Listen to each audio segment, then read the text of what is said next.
हाँ लक्ष दे। Question number 2, if two dice are rolled simultaneously, याचा सॅम्पल स्पेस लिहिता येतो. 2 डाइस चा 1 1 1 2 1 3 प्रत्येकाला लिहितो. तेवढा तुम्ही लिहून ठेवा, मग बाकीचं कसं करायचं सांग. Let us be the sample space for 2 dice are rolled simultaneously.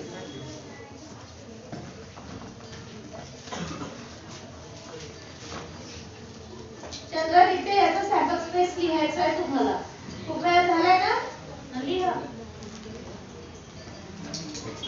2 dice चा किती वेळ झालेला आहे.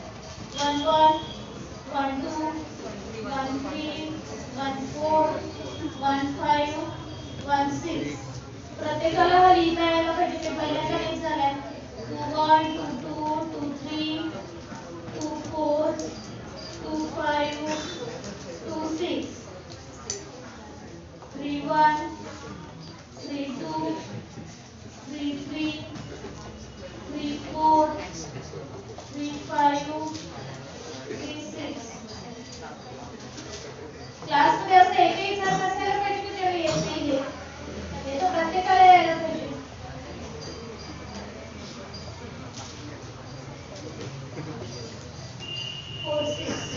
लिहा. ज्याचं लिहिलेलं नाहीये त्यांनी तुमच्या नोटबुक मध्ये लिहा.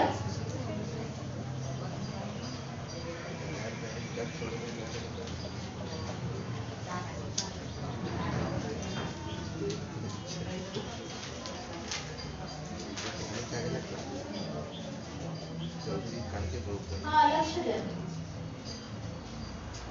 झालं. टोटल किती येतात एनओएस 36. इकडे बघा. आता इकडे झालं असेल. ऑलरेडी लिहिलं तुम्ही. लिहिलं नसेल तर राहू द्या, नंतर लिहा. इकडे लक्ष द्या सर्वांनी. काय म्हणत आहे. Find the probability. पुन्हा प्रोबॅबिलिटी फाइंड करायची of the following event. 3 event दिले. तर सपोज आपण पी क्यू आर लिहायचे आहे म्हणजे एबीसी लिहूया. एस नाही लिहायचं इव्हेंटचं नाव. ते सॅम्पल स्पेस साठी आहे. एस सोडून कुठलाही एबीसी लिहू. तर आपण कसं लिहितो. जे सेंटेन्स दिलं आहे. Let A be the event of getting असं लिहिता ना.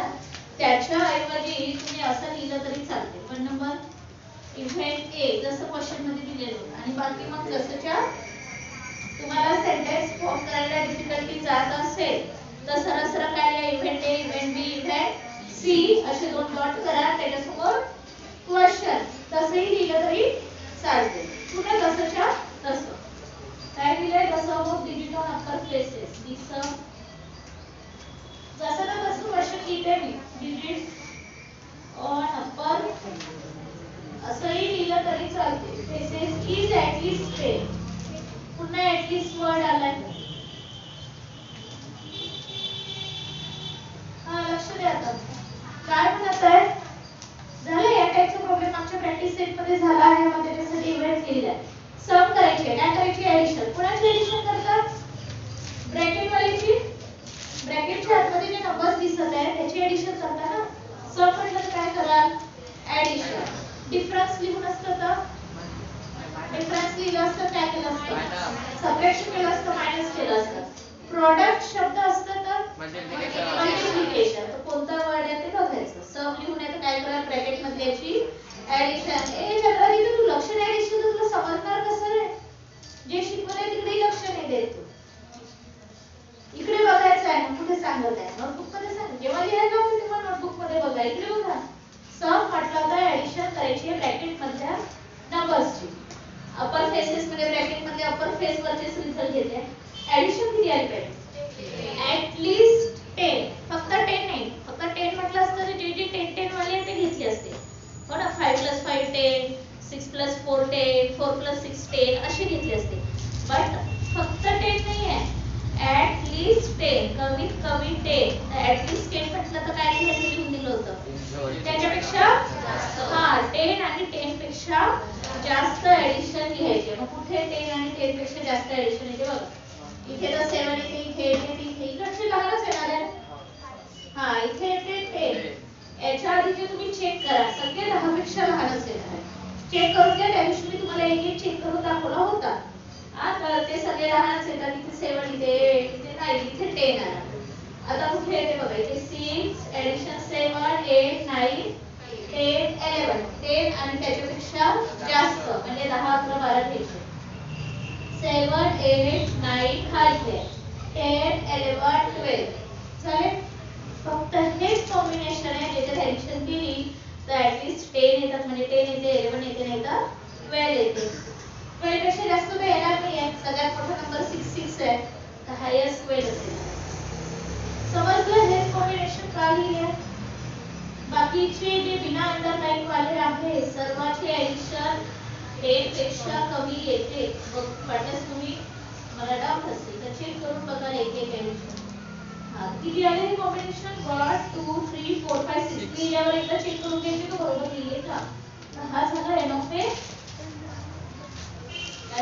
झाला किती आला 6 प्रोबॅबिलिटी कशी फाइंड करायची कॅपिटल पी कॅपिटल लिहायचा N of A upon N of S जागा पूर्ण आले मी साइडला लिहिले तुम्ही एका खाली एक लिहा एन ऑफ ए आला 6 हा किती होता 36 लक्ष द्या इकडे बाकी अजून बीसी इव्हेंट आहे जागा बसणार नाही म्हणून मी एका समोर एक लिहिते तुम्ही एका खाली एक लिहा हा हे ज्याच्या समोर त्याची व्हॅल्यू होते ना रिड्यूस कितीचा भाग जातो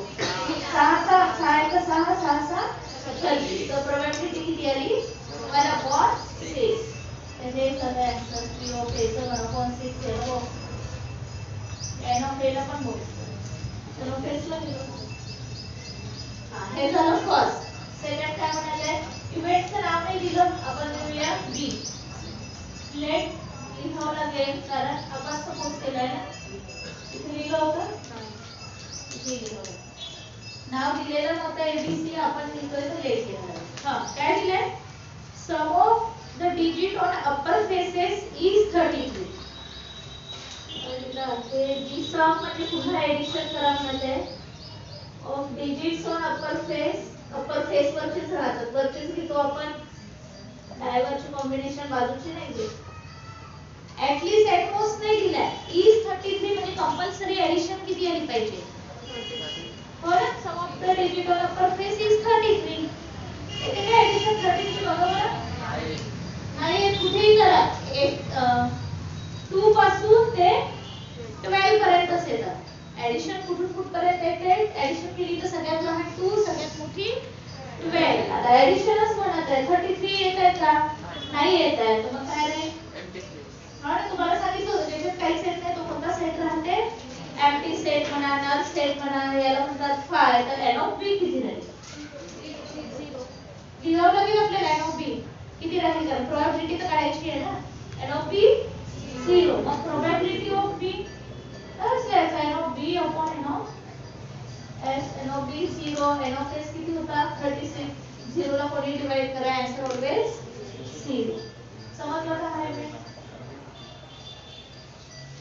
इव्हेंट लक्षात आला का 0 वाला 33 एडिशन पाहिजे म्हणते 33 एडिशन तुम्ही चेक करा कुठेच भेटणार नाही एडिशन 2 पासून ते 12 पर्यंतच भेटते मग आता तिसरा सॉल्व करूया ले सी इव्हेंट सी सपोज हा सी इव्हेंट तुमचा कशाचं म्हणते का digit on first die is greater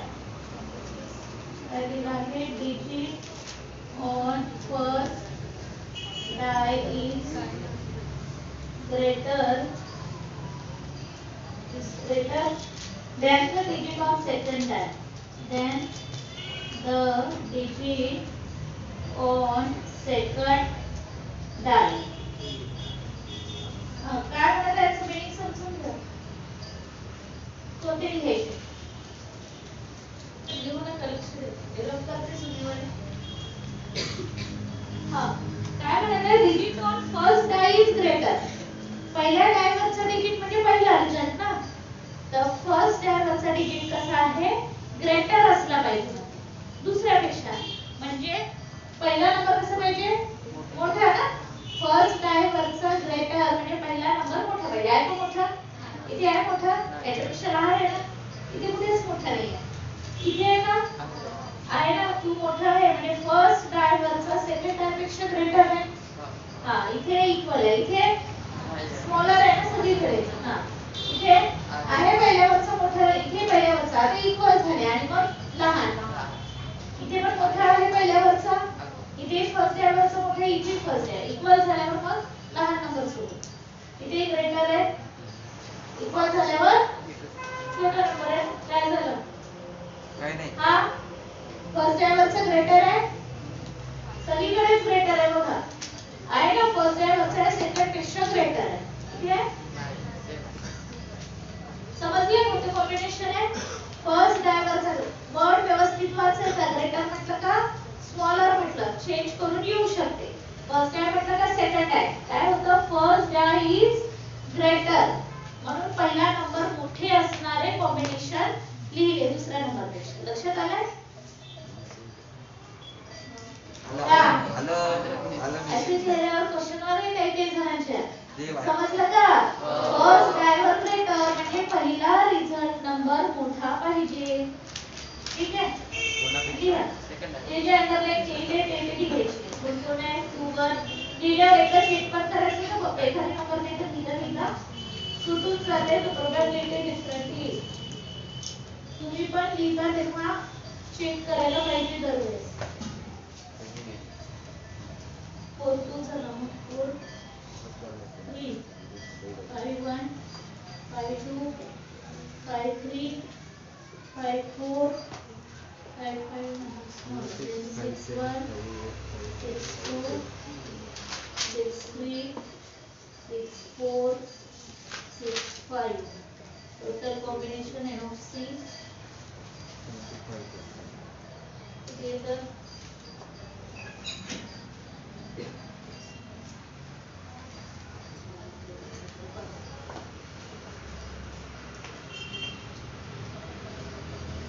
check करून घ्या 15 येते का. मग हे काढल्यावर प्रोबॅबिलिटी फाइंड करत आहे. P of C equal to N of C upon N of S म्हणजे 15 upon 36. हा एक मिनिट लक्ष द्या. हे लिहिलं 15 आले चेक करा. 15 upon 36 और ना प्रोबॅबिलिटी फाइंड करत आहे. तर 15 आणि 36 ला कितीने रिड्यूस होते? 3 ने. दोघांना पण 3 ने कंप्लीटली डिवाइड होते. तर वर 3 से 3 ने डिवाइड केलं तर डिनोमिनेटरला पण 3 ने करायचं. तर 15 ला 3 ने डिवाइड केलं तर 5 आणि 36 ला 3 ने डिवाइड केलं तर 12. आणखी याला रिड्यूस होते का चेक करायचं. 5 आणि 12 ला होते का? नाही. 5 प्राइम नंबर आहे. 5 ला 5 इज भाग जाते. याला 5 ने भाग जात नाही. त्याच्यामुळे रिड्यूस होणार नाही. तर P of C आला आहे 5. खाली लिहा जागा नाही तर इथे लिहिते 5 upon 12. आणि तीनही आन्सर पुन्हा एकदा वर्ड मध्ये लिहावं लागते. हे तर सिम्बॉल मध्ये झालं की तुम्हाला आन्सर लिहावं लागेल. त्यानंतर प्रोबॅबिलिटी ऑफ पूर्ण इव्हेंट लिहायचा. इज वर्ड मध्ये तीनही आन्सर लिहायचे आहे. इथे जागा नाहीये मी लिहिलं नाहीये. तुम्हाला पूर्ण सेंटेन्स लिहायचं आहे जसं फर्स्ट क्वेश्चन मध्ये लिहिलेलं होतं.